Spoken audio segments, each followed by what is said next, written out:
Welcome to the top 3 best places in Taiwan. Today, I will be telling you about my 3 favorite places in Taiwan after over half a year of traversing the island. And to be honest, I've been almost everywhere, so this is a decently comprehensive list.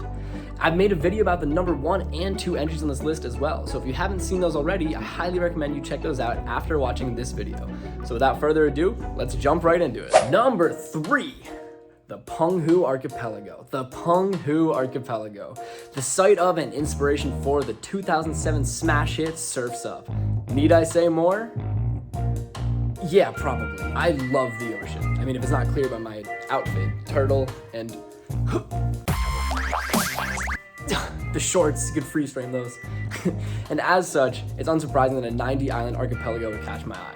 This is the first place I ever visited in Taiwan. I went to see a buddy of mine, but I also just knew that this was somewhere that I needed to go. On the ferry rides to and from Penghu, everybody else hid inside and got seasick, but I stood out on the deck and watched the wake of the ship, felt the spray and splash of the waves, and took in the fresh sea breeze.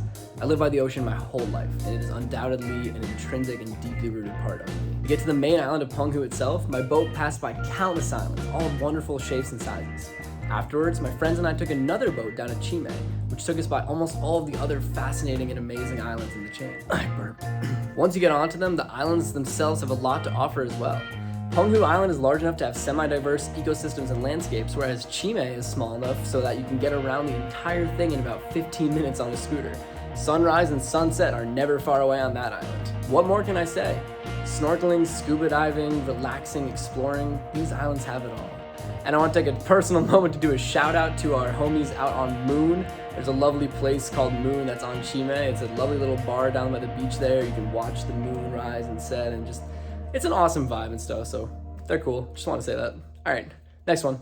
Number 2, Hualien. The east coast of Taiwan just hits different.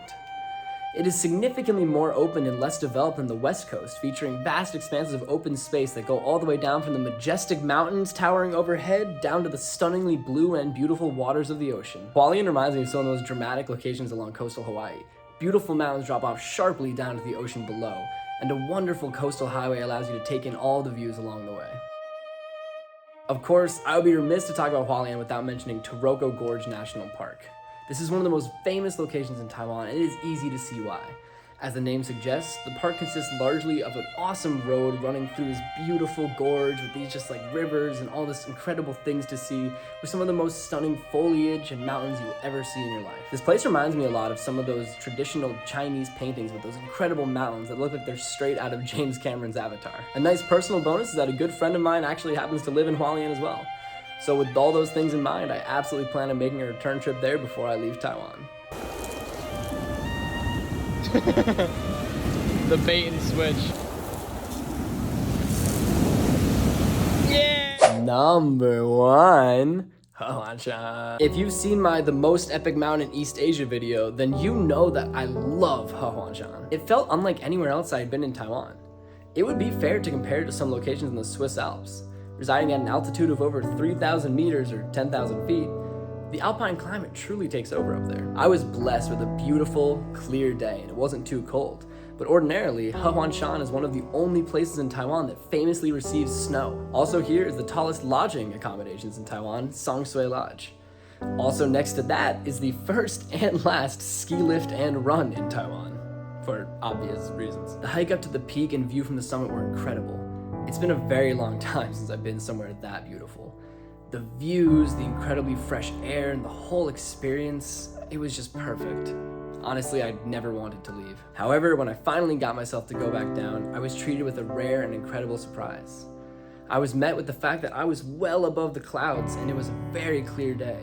I had a rare and beautiful sunset that I indulged on. I then noticed that the sky was becoming a deep, dark hue and that soon the stars would be incredible. So I decided to wait it out and go stargazing in spite of how incredibly cold I was. I was freezing. Like on the way scootering back down, some guy stopped and offered me his pants. I was like, no, it's okay.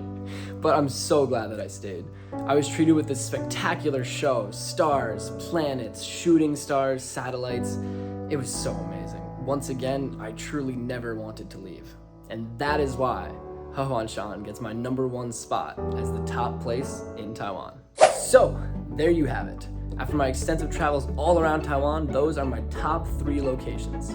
As I said earlier, if you have not yet checked out the videos on Hehuanshan and Penghu, I highly recommend you do so. Links are in the description. And of course, this just scratches the surface of all the incredible places and things in Taiwan.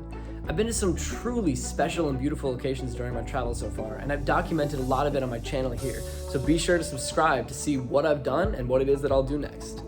That's all that I've got for today. Take care, you guys. See you later.